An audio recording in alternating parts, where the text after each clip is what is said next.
오늘 요한복음 강의 5번째 시간입니다. 3장 1절에서 5절까지 말씀 제가 봉독하겠습니다. 그런데 바리새인 중에 니고데모라는 사람이 있으니 유대인의 지도자라. 그가 밤에 예수께 와서 이르되 랍비여, 우리가 당신은 하나님께로부터 오신 선생일 줄 아나이다. 하나님이 함께 하시지 아니하면 당신이 행하시는 이 표적을 아무도 할 수 없음이니이다. 예수께서 대답하여 이르시되 진실로 진실로 내게 이르노니 사람이 거듭나지 아니하면 하나님의 나라를 볼 수 없느니라. 니고데모가 이르되 사람이 늙으면 어떻게 날 수 있사옵나이까? 두 번째 모태에 들어갔다가 날 수 있사옵나이까? 예수께서 대답하시되 진실로 진실로 내게 이르노니 사람이 물과 성령으로 나지 아니하면 하나님의 나라에 들어갈 수 없느니라. 아멘. 우리에게 주신 이 말씀을 통해서 니고데모의 변화라는 제목으로 하나님 말씀 전할 때 많은 은혜 받으시기 바랍니다. 할렐루야. 여러분 사람을, 인간을 헬라어로 뭐라고 하는지 아십니까? 헬라어 벌써 머리가 띵해지고 있습니다. 안드로포스라고 합니다. 안드로포스 들어본 것 같죠? 안드로포스는요 무슨 뜻이냐면 위를 바라보는 존재라는 뜻입니다. 위를 바라보는 존재. 그러니까 인간은 땅에 있는 것으로 다 충족될 수 없는 그런 존재인 거죠. 파스칼이 말한 것처럼 인간 안에는 어마어마한 큰 구멍이 있어서, 공간이 있어서 세상의 어떤 물질로도 채울 수 없다고 말하지 않습니까? 인간은 안드로포스, 위를 올려다보는 존재인 거예요.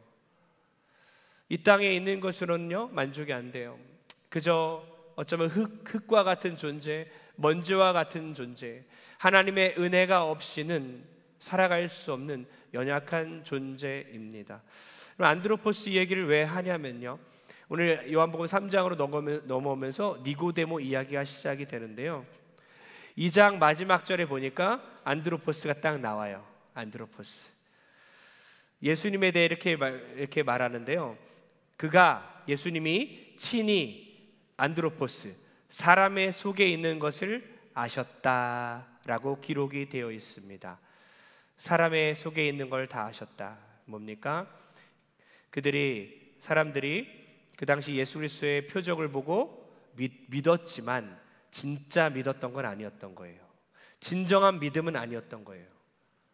근처에서 일어나는 표적들, 기적들을 보면서 순간 믿음이 겉으로 생긴 것뿐이라는 거죠. 그 속마음을 예수님은 아셨다는 겁니다. 그들이 믿지 않았던 것을 아셨다는 겁니다. 그 안드로포스의 대표 주자가 바로 니고데모인 거죠. 영적인 맹인이며 어둠 가운데 살아가는 존재. 하늘을 올려다보고 있지만 하나님의 은혜가 임하지 않고서는 그저 먼지에 불과하고 흙에 불과한 그 연약한 안드로포스, 그 존재의 대표 주자가 바로 니고데모다 하면서 등장하는 거예요. 그런데 연결이 되죠. 3장 1절에 그런데 하면서 그 안드로포스 중에 하나인 니고데모를 소개하고 있습니다. 니고데모를 어떻게 소개합니까? 바리새인 중에 하나요, 유대인의 지도자인 니고데모다라고 합니다. 이 한 단어는 중요해요. 성경에 한 단어들이 중요한데요, 바리새인이라고 했어요. 바리새인이 어떤 사람들입니까? 바리새파, 바리새인이라고 하죠. 바리새라는 뜻은요 구별되었다, 분리되었다라는 뜻입니다. 그 당시 어찌 보면 분리된 자, 구별된 자들, 더욱더 하나님을 사랑하려고 노력하고 더 말씀과 율법을 지키려고 노력하고 율법에 목숨 걸고 사명이 있는 자들이에요. 초경건주의자들입니다. 그 바리새인들 6,000명이 정도 됐다고 했는데요, 그 당시에 6,000명 중에 한 명이었던 거죠. 그가 유대인들의 지도자였다. 그 당시에 사내들인 공의회라고 70명 정도의 회원이 있는 사내들인 공의회가 있습니다. 그 당시 입법, 행정, 사법을 결정하는 최고의 권력 기관입니다. 재판 기관이기도 합니다. 모든 의사결정을 하기도 합니다. 그런 중요한 그 사내들인 공의회 회원이라고 하는 것입니다. 그런 저명한 선생이자 유력한 사람이자 부와 명예와 권력을 갖고 있는 그런 유대인의 지도자인 니고데모, 그 이름 자체도 정복자라는 뜻이에요. 여러분, 그 당시의 이름은요 오늘날처럼 다양하지 않았어요. 오늘날 다 각자 이름이 거의 다르잖아요. 비슷한 이름이 별로 없지 않습니까? 근데 그 당시에는 이름이 다 비슷했어요. 아빠와 아들의 이름도 비슷했습니다. 자녀 이름을 지을 때 아빠의 이름을 그대로 하기도 하고 삼촌의 이름을 그대로 하기도 합니다. 이름들이 거의 비슷해서 우리가 괴로운 거죠. 성경을 피면 그 이름이 그 이름이고 똑같은 이름들이 많아요. 야고보도 많죠. 요한도 많죠. 예수라는 이름은 정말 많습니다. 우리가 잘 아는 여호수아의 뜻이, 여호수아가 원래 예수라는 뜻입니다. 예수라는 이름이에요. 같은 이름입니다. 그리고 십자가에 예수님 못 박혀 돌아가실 때에 바라바를 놓아주라, 바라바를 놓아주라, 살인자를 오히려 놓아주지 않습니까? 그 바라바의 이름도 예수 바라바입니다. 예수 바라바. 어감이 좀 이상하죠? 예수 바라바. 같은 이름이에요. 그러니까 예수님은 흔해 빠진 이름을 갖고 있는, 지금 니고데모라는 사람은 정말 특이하고 어떤 문헌에도 찾아볼 수 없는 유니크한 특별한 존재인 거죠. 전쟁 영웅 출신, 그 가문 출신인 그런 니고데모, 그 사람이 지금 예수님을 찾아오는데 낮에 찾아왔을까요? 밤에 찾아왔을까요? 아까 싹 우리가 말씀을 슬쩍 읽었는데요, 그냥 상식적으로 그런 저명한 사람이, 바리새인 중에 한 명이, 그런 위대한 지도자이면서 권력과 재산과 모든 명예를 갖고 있는 그 니고데모가 예수님을 찾아올 때 낮에 찾아왔을까요? 밤에 찾아왔을까요? 밤에 찾아왔어요. 왜 밤에 찾아왔습니까? 너무나 부끄럽죠. 예수님은 갈릴리 출신, 시골 출신, 뜨내기, 떠돌이 설교자에 불과했어요. 그런 사람을 찾아오기 위해서는요, 밤에 몰래 찾아와야 했습니다. 부끄럽기 때문에 용기를 내어서 몰래 밤에 예수님을 찾아왔어요. 그리고 예수님에게 엉뚱한 질문들을 하면서 예수님께 많은 진리들을 배우기 시작했죠. 여러분, 우리는 여기서 우리가 볼 수 있는 것은 뭐냐면요, 세계 최고의 권력자든 세계 최고의 부자든 상관없이 다 안드로포스, 위를 올려다보는 존재에 불과하다는 거예요. 니고데모처럼 아무리 훌륭한 그런 사람일지라도, 그 당시에 아무리 유명한 사람일지라도 사실은 하나님의 은혜 없이는 한순간도 살 수 없는, 위를 올려다보는 안드로포스에 불과하다는 거죠. 세계 최고의 그 부자들의 순위를 이제 매긴 것을 제가 봤는데요, 조금씩 그때마다 달라지긴 합니다. 그러나 여러분, 1위가 누군지 아십니까? 세계 최고 재벌, 프랑스 루비똥을 만든 아르노 회장. 두 번째는요, 아마존 창업자인 제프 베이조스. 그리고 세 번째는요, 테슬라 최고 경영자인 일론 머스크. 네 번째는 마크 주크버그. 다섯 번째는 빌 게이츠예요. 이 유명한 그 사람들이 세계 최고의 재벌들입니다, 순서대로. 그러나 그들이 뭐라고요? 안드로포스, 먼지에 불과하고 흙에 불과한 존재들, 위로부터 주시는 은혜 없이는 살아갈 수 없는 연약한 존재일 뿐이라는 거예요. 영적 맹인이라는 겁니다. 예수님을 만나야 하는 거예요. 그 당시 그 유력한 지도자인 니고데모가 밤에 찾아올 수밖에 없었던, 왜요? 영적인 갈급함으로 살아가는 그런 흙과 먼지에 불과한 그였기에 예수님을 용기 내어 찾아왔던 것처럼, 오늘날 어떠한 사람일지라도, 어떠한 재벌과 명예와 권력을 갖고 있는 사람일지라도 한낱 하나님 없이는 먼지에 불과하다는 것입니다. 아무것도 아닌 존재임을 우리 모두가 기억하길 소원합니다. 니고데모가 예수님께 찾아왔습니다. 그때 예수님이 이렇게 말씀하시죠. 네가 거듭나지 아니하면 하나님 나라에 갈 수 없느니라 라고 합니다. 거듭나다라는 것은 무슨 의미냐면요, 이게 헬라어는 아노텐이라는 단어가 쓰였는데, 다시라는 뜻보다는 위로부터란 뜻으로 우리가 해석할 수 있어요. 요한복음에서는 다 위로부터라고 해석이 됐습니다. 그러니까 거듭나다는 뜻은요, 위로부터 태어난다는 뜻이에요. 위로부터 다시 출생한다는 뜻입니다. 하늘로부터 태어난다는 뜻이에요. 사람이 거듭나지 않으면 하나님 나라 갈 수 없다는 거예요. 하늘로부터 출생하지 않으면 하나님 나라에 갈 수 없다라고 주님께서 말씀하신 거예요. 여러분, 요한복음에 보면요, 오해와 강해 패턴이 계속 반복되는데요, 사람은 오해하고 예수님은 강해하시는 거예요. 사람은 무슨 말인지 몰라서 계속 오해합니다. 자기의 주관대로, 자기 선입견대로 이해를 하려고 합니다. 그러나 그 오해를 주님께서 바꿔 나가시고 해석을 해주시는 거예요. 요한복음 오해와 강해 패턴이 있는데 지금 똑같이 니고데모는 오해하고 주님의 것을 강해하고 계신 거죠. 4절 한번 읽어보겠습니다. 4절입니다. 시작. 니고데모가 이르되 사람이 늙으면 어떻게 날 수 있사옵나이까? 두 번째 모태에 들어갔다가 날 수 있사옵나이까? 아멘. 니고데모는 잘 모르잖아요. 예수님에 대해서, 하나님 나라에 대해 모르기 때문에 이런 엉뚱한 질문을 하는 것입니다. 좀 바보 같은 질문인 것 같아요. 거듭난다 하니까 어떻게 다 사람이 늙었는데 다시 그 조그만 엄마의 뱃속으로 다시 들어갈 수 있겠습니까? 다시 엄마의 모태에서 우리가 나와야 하는 겁니까? 이렇게 물어보고 있는 거예요. 너무나 엉뚱하고 바보 같은 질문을 하는 거죠. 그러나 이 질문에 대해서 주님은 무시하지 아니하시고 아주 친절하게 5절로 이렇게 대답해 주십니다. 다 같이 시작. 예수께서 대답하시되 진실로 진실로 내게 이르노니 사람이 물과 성령으로 나지 아니하면 하나님의 나라에 들어갈 수 없느니라.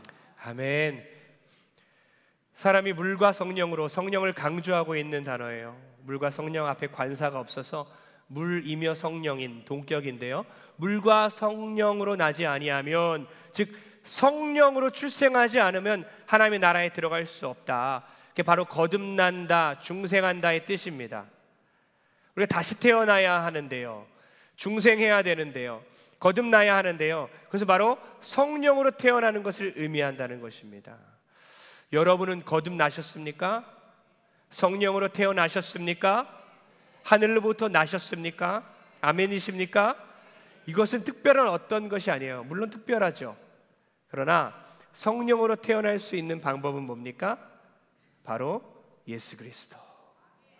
예수 그리스도께서 우리를 위하여 십자가에 못 박혀 죽으시고 3일 만에 부활한 그 사건을 믿음으로 받아들일 때에 성령께서 우리 안에 임하시고 영원히 사시게 될 줄 믿습니다.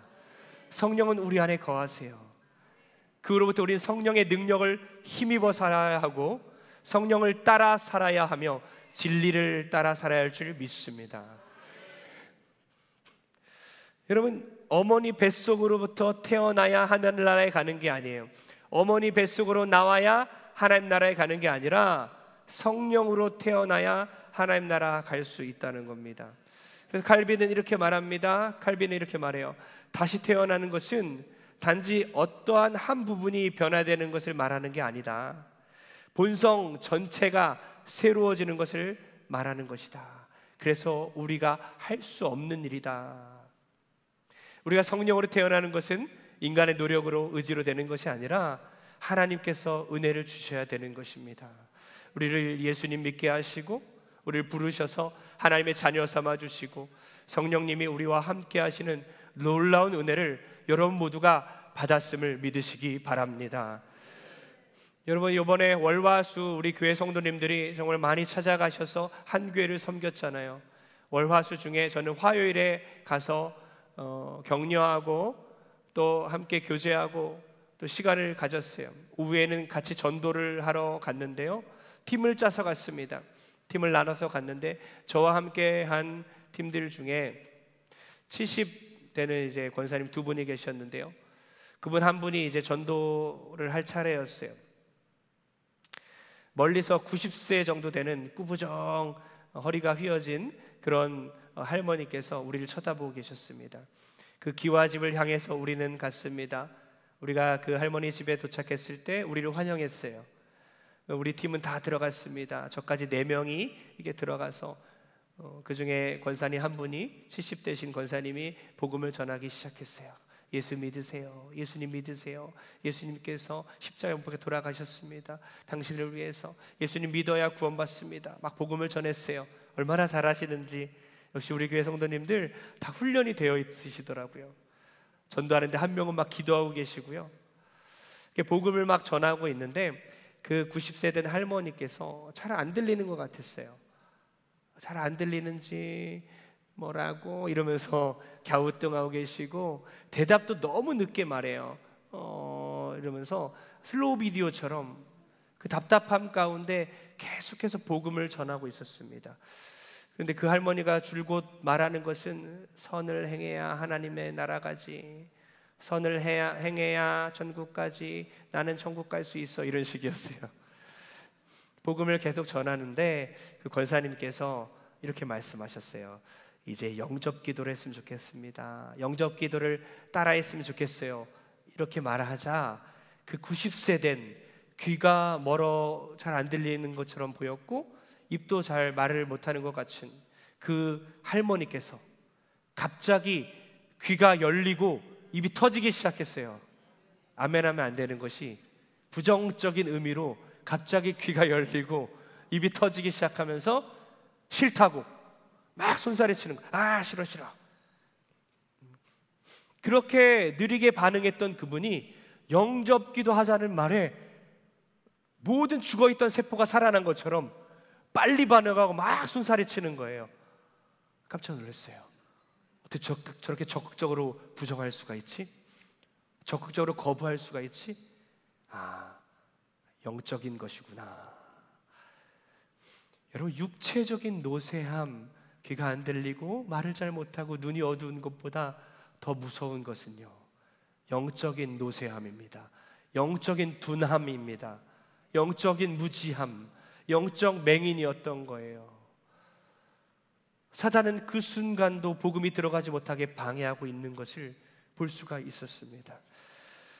여러분, 하나님이 역사하시면 그가 주님을 받아들일 줄 믿습니다. 그 지역을 섬기고 있는 우리가 선교하러 간 그 목사님과 사모님은요, 전도하러 나갈 때마다 이런 생각을 한대요.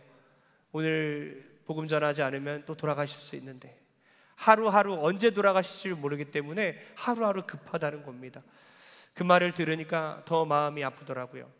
왜? 그분은 영적인 맹인이었고 하나님을 거부하고 있는 그 사실에 하나님이 역사하지 않고선 되지 않을 텐데, 하나님이 역사하지 않고서는 거듭나지 못할 텐데, 이런 생각이 들어요. 여러분, 우리가 이렇게 적용했으면 좋겠습니다. 이제 한 발자국 더 찾아갔으면 좋겠어요. 영적인 맹인들이 어디에 살고 있습니까? 가장 가까운 집에 있지요. 하나님의 말씀을 듣지 못하고 보지 못하고 하나님 나라를 알지 못하는, 거듭나지 않은 우리 영적인 맹인들을 먼저 다가가셔서 안아주시고 복음 전하시고 한 발자국 더 접근하시길 바랍니다. 하나님이 역사하시면 하나님을 믿게 되고 하나님의 자녀가 될 줄 믿습니다. 또한 여러분, 한 발자국 더 나갔으면 좋겠는데요, 찾아가는 신앙이잖아요. 니고데모가 예수님을 찾았던 것처럼 해외 선교도 한번 도전해 보시기 바랍니다. 예, 갑자기 조용해지네요. 작년에도 반신반의 하면서 20여 명이 함께 저와 함께 해외 선교를 떠났는데 너무나 큰 은혜가 있었고, 그 중에 여럿은 완전히 인생이 변하기도 했어요. 모두 다 큰 은혜를 받았고 하나님의 역사가 있었습니다. 한 발자국 더 나아가셔서 해외 선교도 도전해 보시고 교회 모든 사역 가운데 한번 도전해 봤으면 좋겠어요. 또 이렇게 우리가 적용했으면 좋겠는데요, 예수님의 말씀을 더 가까이 했으면 좋겠어요. 말씀을 만나기 위해 더 찾아갔으면 좋겠습니다. 말씀을 더 들으시고 성경 말씀을 한 장이라도 더 읽어보시고 큐티도 해보시고요, 또 필사도 해보십시오. 요한복음을 지금 필사하는 분들이 있는데요, 우리 한 발자국 나가서 성경 말씀을 더 가까이 하는 여러분 되길 축복합니다. 니고데모는 그렇게 밤에 찾아와서 예수님께 접근했습니다. 찾아갈 때에 신앙이 성장할 줄 믿습니다.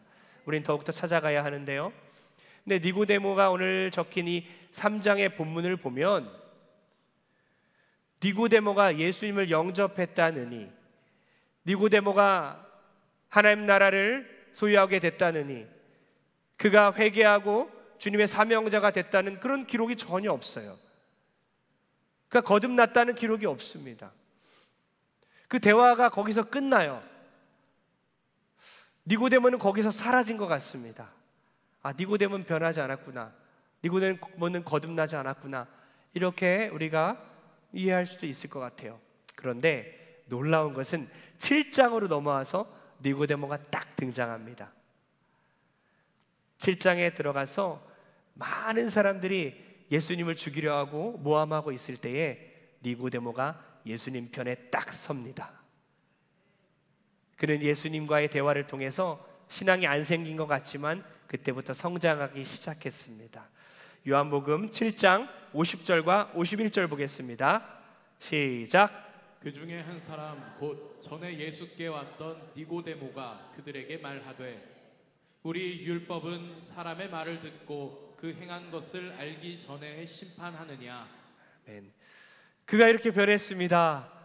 주님과의 첫 만남을 통해 영적 진리를 다 듣고 나서 깨닫지 못했던 그가 시간이 흐른 후에 모든 사람들이 예수님을 죽이려 하고 종교 지도자들이 예수님을 모함하고 죽이려 할 때에 니고데모는 딱 예수님 편에 홀로 서서 예수님을 변호하기 시작했습니다. 우리의 율법이 그러하냐, 그를 신문하기도 전에 그를 재판할 수 있느냐 하면서 예수님을 옹호하고 예수님 편에 딱 서기 시작했어요. 여러분, 그는 더 이상 밤에 나타나는 신앙이 아니었습니다. 그는 공적으로 드러난 신앙이었습니다. 은근슬쩍 몰래 바리새인들 사이에서 출교당할까 봐 두려움 속에서 예수님을 찾아갔던 그가 이제는 공적으로 주님에 대한 신앙을 드러내기 시작했다는 것입니다. 사랑하는 우리 성도님들, 예수님 편에 서시길 소원합니다. 그 당시 블랙리스트였던 예수님의 편에 니고데모가 용기 있게 섰던 것처럼 오늘날 그리스도인이기 때문에 욕먹어야 하는 상황, 예수님 믿는다고 하면 별로 달갑게 생각하지 않는 그런 사회적 상황 가운데서도 예수님 편에 서시길 바랍니다. 용기 있게 나는 하나님을 믿는 사람입니다, 나는 그리스도인입니다, 어떤 곳에 갈지라도 모든 안 믿는 사람들이 100명 1000명일지라도 나 혼자 예수 믿는 사람일지라도 당당하게 예수님 편에 서는 여러분 되길 바랍니다. 그럴 때 믿음이 자라는 거예요. 또한 동선교회 편에 서시기 바랍니다. 오늘날 교회들을 비난하고 있는 이 한국의 현실 가운데서도 늘 교회 편에 서시고 하나님이 피값 주고 사신 교회를 사랑하는 마음으로 교회 편에 서는 여러분 되길 바랍니다. 또한 사람들이 다 모여서 한 명을 욕하고 있을 때에, 한 형제 자매를 비난하고 있을 때에 니고데모가 그랬던 것처럼 그 사람 편에 살짝 서십시오. 살짝 서보십시오. 그 사람을 변호해 주시고 사랑하는 그 형제 자매를 변호해 주시고 편들어 주십시오. 그때 여러분의 믿음이 자라날 줄 믿습니다.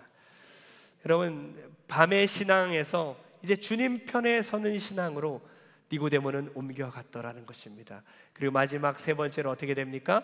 그는 주님께 헌신하는 그런 신앙으로 옮겨갑니다.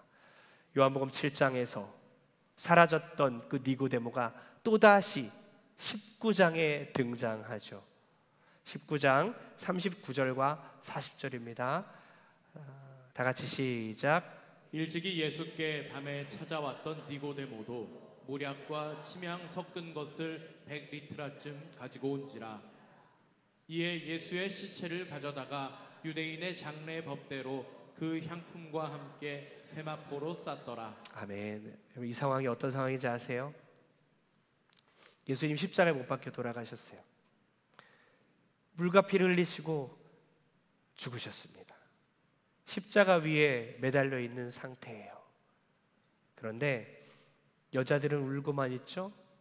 제자들은 다 도망가 버렸어요. 장사 지내줄 사람이 없어요. 예수님을 버리고 다 흩어졌어요. 그 상태에서 니고데모가 등장한 것입니다. 아리마대 요셉과 함께 니고데모는 예수님을 장사 지내게 됩니다. 사진 하나 보여주세요. 네, 좀 보이나요? 잘 안 보이죠? 하얀색 옷 입은 분이 예수님인데요, 십자가에서 이렇게 내리고 있는 거고요, 밑에서 품에 안고 있는 사람이 바로 니고데모입니다. 렘브란트가 그린 그림인데요, 니고데모가 예수님을 이렇게 안고 있는 장면입니다. 모든 사람이 다 예수님을 버리고 도망갔을지라도, 그를 따랐던 제자들이 버렸을지라도 니고데모는요, 이 시간대에 등장해서 예수님을 품에 안고 가장 중요한 시기에 예수님을 장사 지냅니다. 그가 헌신한 돈은요, 그 당시에 왕의 장례를 치를 만한 그런 금액이었다고 합니다. 그러니 어떤 의미가 됩니까? 왕이신 예수님의 장례를 치르면서 다시 오실 예수님, 진정한 왕이신 예수 그리스도를 그분의 위엄에 맞게 그를 장례를 치러주는 모습을 우리가 볼 수 있습니다. 여러분, 예수님을 위해 우리도 헌신하길 소원합니다. 예수님을 위해 이제는 우리도 힘에 지나도록 우리의 규격을 벗어나서, 신앙의 틀을 벗어나서 주님께 헌신하는 저 여러분 되길 주의 이름으로 축복합니다. 정리하면 이렇게 됩니다. 유대인의 지도자였던 산헤드린 공회의 회원이었던 국회의원급인 그 70명에 속한 정복자라는 이름을 가진 부유하고 또 권력이 있고 명예를 가진 바리새인, 율법을 잘 지키는 구별된 특별한 자인, 그리고 전쟁 영웅 출신의 그 가문 출신의 니고데모가 밤에 몰래 예수님을 찾아온 안드로포스였다. 그저 먼지와 흙인 하늘을 바라보는 존재, 하나님 은혜 없이는 살아갈 수 없는 그런 존재였다. 그가 예수님을 찾아올 때에 신앙이 생겼다는 것입니다. 우리도 주님을 찾아가야 되겠죠. 더 찾아가야 되겠죠. 그리고 그가 주님을 찾아간 것뿐만 아니라 그가 성경에서 사라진 것 같지만 나중에 믿음이 성장해서 주님 편에 살짝 섭니다. 모두 다 예수님을 죽이려 할 때에 용기를 내서 공적으로 신앙을 고백하고 있는 모습이죠. 그리고 그가 사라졌다가 다시 등장했을 때는 예수님이 돌아가셨을 때, 모든 제자들이 예수님을 버렸을 때 그가 주님의 장례를 치러주고 자기를 다 헌신하여서 주님을 품에 안는 그 모습, 그것을 우리가 볼 수 있었습니다. 우리는 어디에 있습니까? 우리의 신앙의 자리는 지금 어디입니까? 더 주님께 다가가시고 주님을 찾아가시고 더 주님 편에 서시고 주님께 헌신하는 저 여러분 되길 주의 이름으로 축복합니다. 요한복음 3장 16절 읽고 결론 내립니다. 시작. 하나님이 세상을 이처럼 사랑하사 독생자를 주셨으니 이는 그를 믿는 자마다 멸망하지 않고 영생을 얻게 하려 하심이라. 아멘. 니고데모의 본문 가운데 이 요한복음 3장 16절이 이어지고 있어요. 놀라운 그 예수 그리스도의 사랑에 그 영생을 주시겠다는 약속과 이 안에는 뭐가 있습니까? 이처럼 사랑하사, 주님이 이처럼 세상을 사랑했다. 뭡니까? 십자가에 당신의 목숨을 버리기까지. 하나님 아버지 입장에서는 독생자 예수를, 아들을 아끼지 아니하시고 내어주시기까지 이 세상을 사랑하신다는 그 표현이 담겨 있는 거예요. 주님이 세상을 이처럼 사랑하사, 부패하고 더럽고 타락한 이 세상을 주님이 내려오시면 그를 대적하고 십자가에 못 박힐 게 뻔한데 다 아시면서 그 세상을 사랑하셔서 이 땅에 내려오셔서 우리를 구원하신 예수님, 예수님 믿으시면 하나님의 자녀가 되고 성령으로 거듭나며 성령의 능력 따라 살아가며 하나님의 말씀 따라 살아가는 그런 인생 될 줄 믿습니다. 오늘 이루어 결단했으면 좋겠어요. 우리에게 생명 주신 그 예수님, 어린 양으로 오신 예수님, 독생자 예수님, 아낌없이 우리에게 주신 하나님 아버지, 그리고 더러운 내 안에 지금도 살아계신 성령님, 이 성부 성자 성령님 삼위일체 하나님께 감사드리며 평생을 주님께 더 가까이 다가가고 주님 편에 서시고 주님께 헌신하는 저 여러분 되길 주의 이름으로 축원합니다.